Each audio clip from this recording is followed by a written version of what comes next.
जिंतूर येथील माऊली मंगल कार्यालय येथे लोकसभा निवडणुकीचे अपक्ष उमेदवार समीर दूधगावकर यांच्या प्रचारासाठी जाहीर सभा दिनांक 24 एप्रिल रोजी घेण्यात आली आहे। या जाहीर सभेचे मुख्य मार्गदर्शक माजी मंत्री गणेशरावजी दूधगावकर हे होते। प्रमुख उपस्थिती व्यंकटराव काळे, ॲडव्होकेट बबनराव घुगे, वडधुतीकर, भानुदास शिंदे, नरसापूरकर, SS हाशमी, बाबर सिद्दीकी।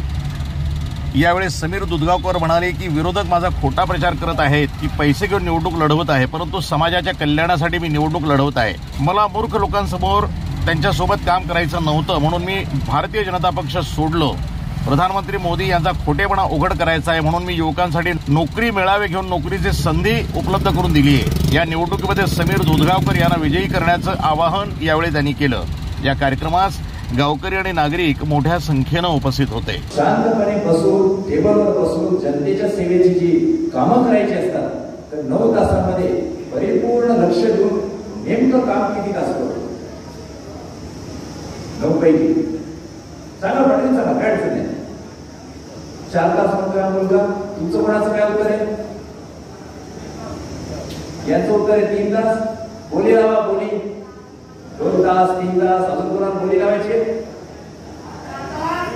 5 तास, 18 तास। काय म्हणतायत?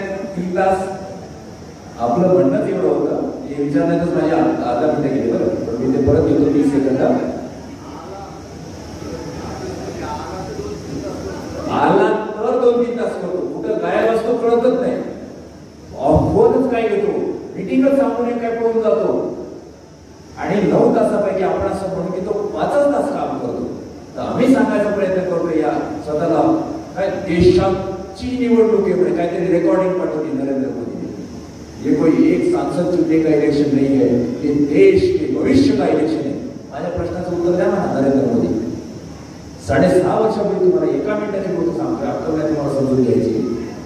9 तासाचा जर माणूस 5 तास काम करतो तर त्याला 5 तास काम कर म्हणायचं, घरी जा म्हणायचं, आणि दुसरा माणूस 5 तास काम करायला घ्यायचा।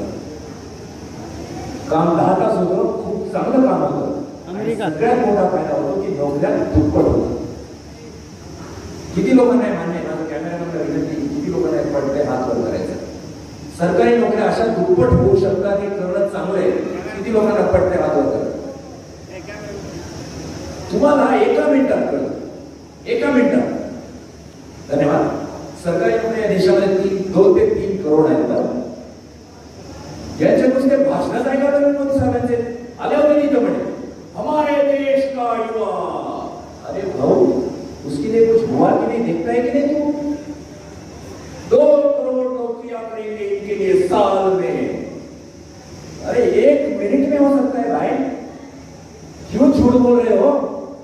6.5 साल पहले मैंने आपको 1 मिनट के निर्णय का आपको समझाने का ट्राई कर रहा है समीर दूधगावकर। क्या बेवकूफ समझाए क्या? चेंबर ऑफ कॉमर्स राज्य की संगठनाओं तो आपको बोल रही है कि हमें ये प्राइवेट इंडस्ट्री में भी चाहिए, और आप कर नहीं रहे हो, तो आप क्यों भाषण कर रहे हो? देश का चुनाव है। प्रतिनिधी रियाज चाऊस, जिंतूर, NTV न्यूज मराठी।